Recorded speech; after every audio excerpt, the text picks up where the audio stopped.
Hi, everyone. Welcome back to the ITSS Verona member series. In this episode, we're going to be speaking to Matt Youkee.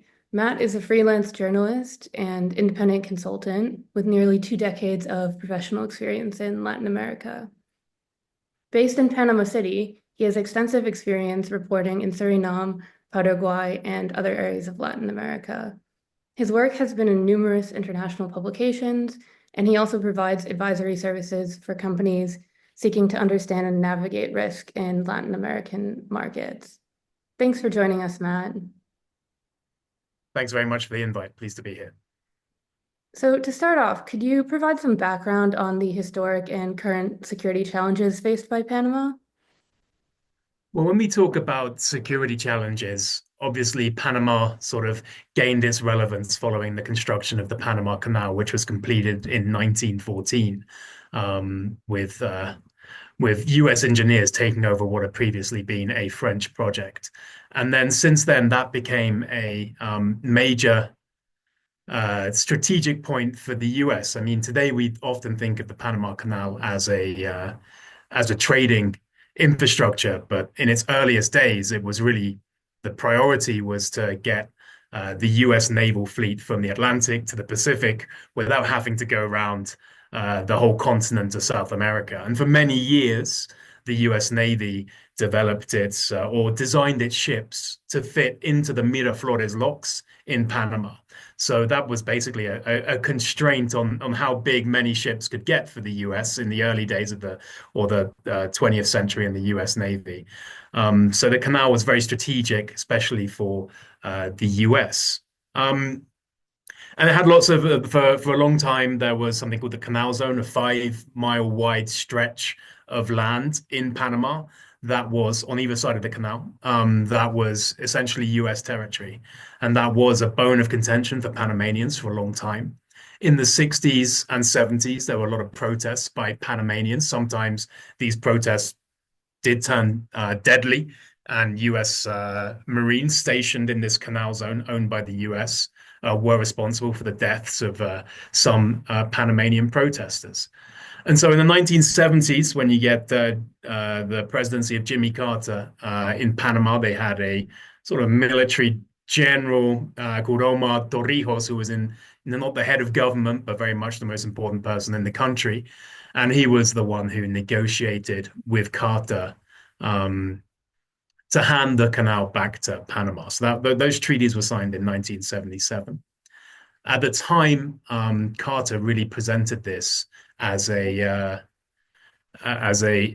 opportunity or a display of the US's that the US was still strong, magnanimous, and the belief that there was a lot of anti-imperialist feeling towards the US in Latin America at that time, and this was a way to build bridges with a lot of those left-wing anti-American groups, or to establish better relations with Latin America in general. The issue of the canal wasn't just a Panamanian issue. A lot of other Latin American leaders thought that this was an unacceptable imposition of US colonialism in a Latin American country. The canal was handed over to Panama in early 2000, and since then it really has taken on a new role in terms of global trade. Now, I think 5% of global shipping goes through the Panama Canal, and it's become under the treaty, it has to remain neutral and treat people fairly, treat every nation's vessels fairly under the same set of tariffs. And in 2016, it was a major expansion project was completed at the canal, which allowed far bigger ships to pass through the canal. And when we talk about a lot of these ships, not all of them, these are Neo-Panamax vessels. So some of them are very big container vessels, but also LNG ships, liquid natural gas. These are huge multi-million dollar ships, which transport essentially liquid natural gas from the US's shale deposits through the Panama Canal and to Asia. And so that's been a really important development in the evolution of the canal. So when Donald Trump talks about taking back the Panama Canal, my understanding is that he was one of the people in the 1970s who was angry that Carter had turned over the canal to Panamanian control, essentially for free. But when he says that he's the current asset as it stands, the Panama Canal with its expansion built in 2016, under the guidance of the Panamanian government and the Panama Canal Authority, that's a very different asset. The Americans did not build that much bigger canal, which has become so crucial for American gas and LNG trade.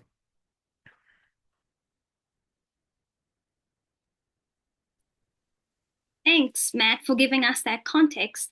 Our next question is, how has Panama's security situation been affected by recent statements by US President Donald Trump? So obviously, before Christmas, Donald Trump started speaking about the Panama Canal. I think it was a big shock to many people in the sort of Panamanian political elite, as well as the business groups and as well local citizens in Panama. The fact that it was then brought up or made a feature of his inauguration speech caused people to worry even more. There was a great confusion about what this means, take back the Panama Canal. Does that mean launch an invasion and drop US troops back into Panama? I mean, that's something that happened in 1989 when Noriega, the strong man, was controlling Panama. George H. Bush organized the invasion of Panama then to kick Noriega out of power, which he did successfully. And since then, Panama has grown economically, and it's become, went from being sort of middle on the GDP per capita on a Latin American basis to now being one of the highest up there with Uruguay. So Panama's had, 25 years of strong economic growth. That 35 years of strong economic growth following the downfall of Noriega. They consider themselves a strong US ally. In fact, Molino, the current president, one of the first things he did was sign an agreement to cooperate on reducing the numbers of irregular migrants passing through the Darien Gap, many of whom are Venezuelan, lots of Colombians, Ecuadorians, and people from outside as well. And they were passing through the Darien Gap, that fringe of jungle that separates Colombia from Panama, and continuing into the US. So Molino is very much a US ally. So I think it's fair to say everybody was a little bit shocked when Trump started making those statements. Essentially, what Panama wants to avoid is any US interference with the way it charges fees for the Panama Canal. Okay, this is now I think the canal generates, I think, about $5 billion per year for the or $4 billion per year for the Panamanian government. That's a very important source of income for the Panamanian people. Panama's only got, 4 million inhabitants. There's an issue now in Panama with its local finances and its financing of its social spending, particularly on pensions and healthcare. So the fear is that, were the US to come in and somehow take away that source of income, it could be economically devastating for the country. So when we talk about security, the security threat the Panamanians feel at the moment is that their prime asset is going to become less profitable for them due to American intervention in the canal. So they've made a lot of concessions towards the Americans. They've agreed to expand that base in the Darien. Panama is now accepting deported illegal aliens from the US, from countries with which the US does not have an extradition or a deportation agreement. So I think 119 people from mainly Asia and Africa arrived in Panama last week. They will then be processed in the Darien Gap, it seems, and then eventually put on repatriation flights, deportation flights from Panama. they also have agreed to, well, have agreed. They've also begun processes which might result in the termination of a contract for a Hong Kong-based company which runs two ports at the Pacific and Atlantic reaches of the canal. And then there was a disagreement. Marco Rubio, following his visit, said that the U.S. Military had he had received as a concession from President Molino free passage for U.S. military vessels through the canal. Molino then came out and was quite angry and denied that and said that it was a very provocative statement for Rubio to make. And again, this is a strange point of contention. The US Navy vessels already skip the line to the canal. They can go through, they don't have to wait, and they pay a very small fee. The figure I heard to be checked was 24 million over the last 9 years, which is really an insignificant amount. And the reason it causes a particular problem is that that's not a great saving for the US to be able to save those 24 million over 9 years, but it does put the Panamanian president in jeopardy, because if he were to agree to that, he would essentially be breaking the terms of the Panama Canal Neutrality Treaty. If you're providing free passage of military ships to one country, but not all countries, then that's not a neutral agreement. And the fear, I believe, is that were you to break one of those neutrality clauses, then the whole treaty itself could be up for renegotiation, and who knows what the Americans would want.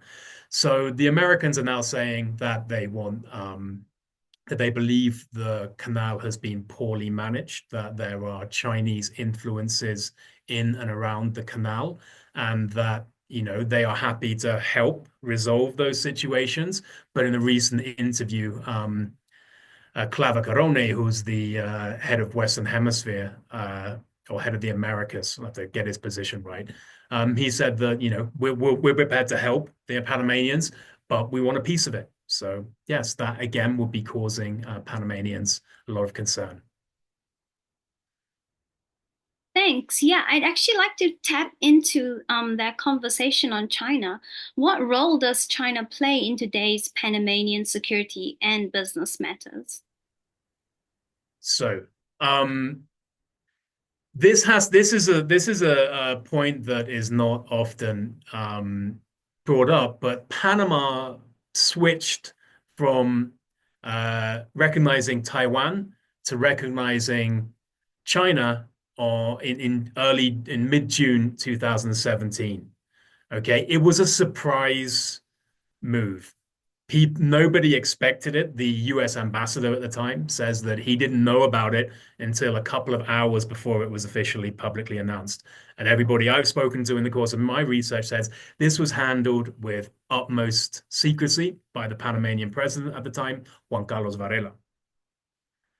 6 days later, Juan Carlos Varela was in the White House meeting Donald Trump, and they were talking about how the relationship was very strong and how the Panama Canal was doing pretty well. So in 2017, that did not seem to be a problem for Donald Trump.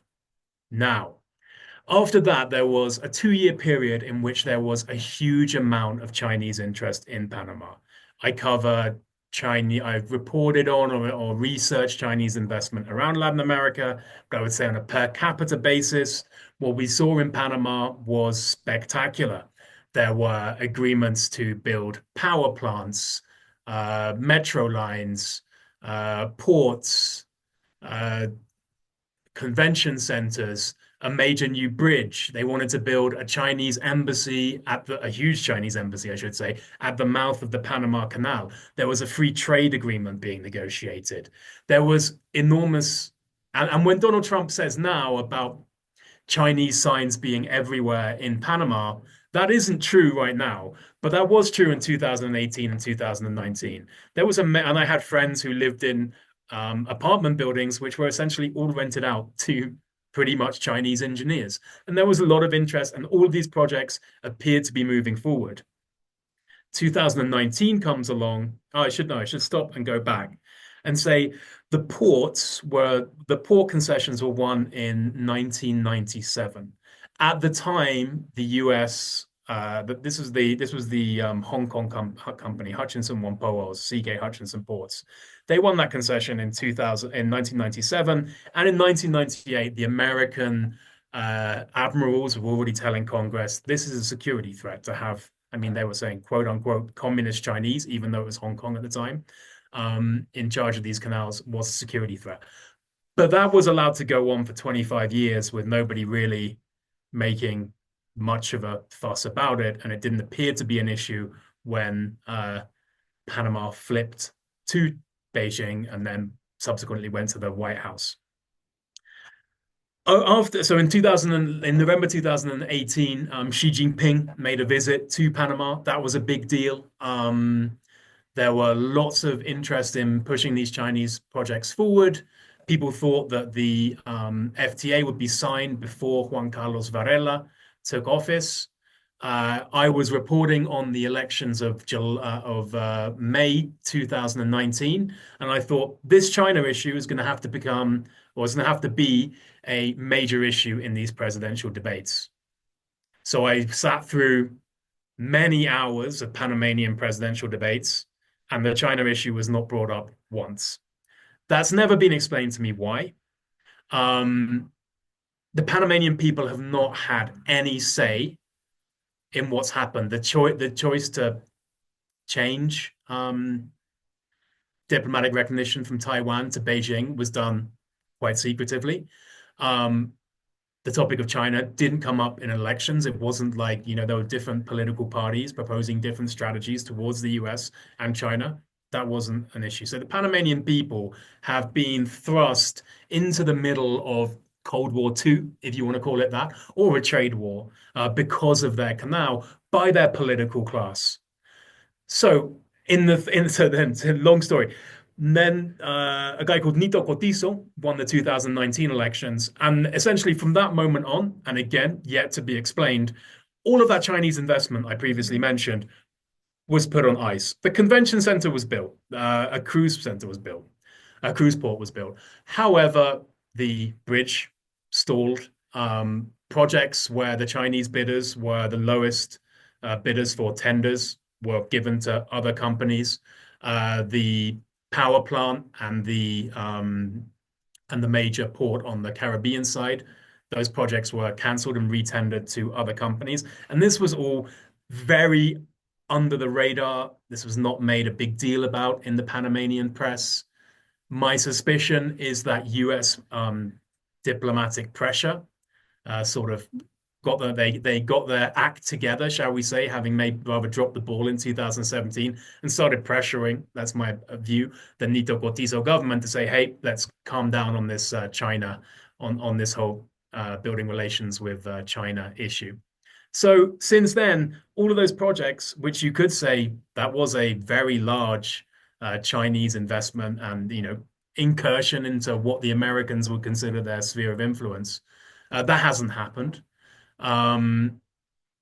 The one sort of black spot, if you want to call it that, was in 2021. These two ports, run by CK Hutchinson Whampoa, were their lease was about to run out. They had a 25-year concession on the project, and it was automatically renewed for another 25 years. A lot of people at the time said, "You can't do this. The canal is bigger. We need to renegotiate terms." But for whatever reason, that was just automatically renewed for 25 years. That was probably a very bad mistake by the Panamanian government, because that is now essentially the thing that Marco Rubio, who is more coherent than Trump on this point, has brought up, that we can't have these Chinese companies operating in the strategic areas of the canal. His point, I'm neither a engineer nor a explosives expert. So the point being that, I think the argument is that by owning those ports, they could become dual use. You could use them to block the canal or blow up the locks, or having that sort of Chinese influence, in his words, so close to the entrance of the canal. during a time of conflict could be used to basically render the canal, put it out of order during a time of conflict.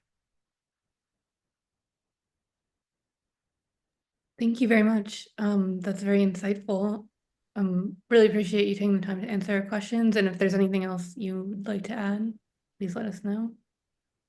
Well, I mean, I think we should talk about where it goes from here. There appears to be, from my perspective, I don't think I'm the first person to notice this, but Trump says one thing sort of loosely based on a strange reality, and then Marco Rubio and Clavacarone have been articulating a policy which makes a little more sense, or they have, more firm ideas, realistic ideas of what's going on. Marco Rubio's point has always been about the canal, about how the Chinese have these two ports.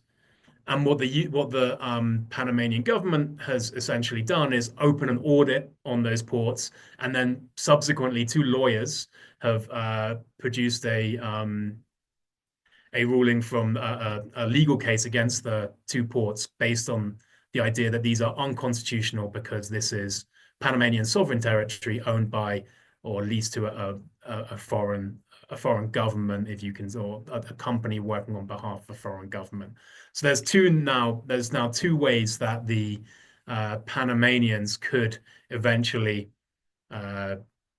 force the secession or revoke that contract. Could be via the audit. They could find that they're not in compliance with their contract, or they could go for a legal route and say this contract with the ports is fundamentally unconstitutional. That second one might even be a faster way to expedite the suspension of the contract. Would that please Marco Rubio? Yes. Would that be enough to stop U.S. threats or Donald Trump's threats of U.S. intervention in the canal? Panamanians hope so, but that might not be the case. And so one of the interesting things that Clavacarone brought up is to say that, regardless of whether you kick the Chinese out, there is an argument to be made that the Panamanians have not administered the canal in an efficient way since receiving ownership in 1999. You can say they've done a great job expanding the canal, letting bigger transport vessels go through, and that's great. However, a lot of the media has reported that the Panama Canal is suffering from droughts due to climate change. This is not strictly true. The canal's problems have been exacerbated by climate change with less water. Less water comes into the locks. Reduced depths in the locks means that smaller vessels can't pass, or there has to be more limited transits each day. And the issue with that is that while climate change has exacerbated it, these problems about water supply to the canal have been known for at least a decade. And the ACP, which is the Panama Canal Authority, which is the independent sort of outside of government organization which administers the canal, that's been very professional and run the canal very well for Panama over the last 25 years.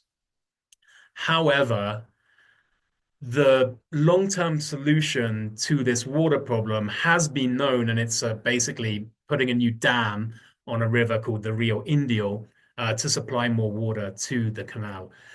That hasn't happened. Those investments haven't been made. And so from the perspective of Clavacarone, that is some sort of negligence. And the reason I think this sticks in the craw for the Americans, is that when there's low water in the canal and there are limited transits, the companies have to, there are a limited amount of auction spaces whereby a company can bid to jump the queue and go through the canal. Recently, recently those auctions, or last year or the year before, those auctions for places met occasionally $4 million per crossing, compared to sort of 200 to 300K, which is normally the sort of the range in which people are paying. And so in the last year, despite having a drought, the Panama Canal Authority actually made record revenues from the canal due to those auctions, those bids for auctions being so high. So there's an argument to be made from the US's perspective that, you know, the ACP is now making more money as a result of there's no incentive for them to improve the situation because they're making more money when there's drought than they are in a normal year. And so if the argument is that this has not been efficiently handled, then I think and that is in some way breaks the treaties and the agreements previously made, then we could see some return of this threat of US intervention. And in his interview, Clavacaroni was very clear that we're happy to help Panama solve its water issues at the canal, but we want a piece of it. I don't know if that means a participation, a share of the revenues, a physical presence, people administering on the board. But I think, again, that is a weak point for Panama that they're going to have to address. And I think we're going to find out more in the coming week or so. Thank you very much, Matt. And we look forward to seeing what happens in the next few weeks and months. It will certainly be interesting. Great. Thanks a lot.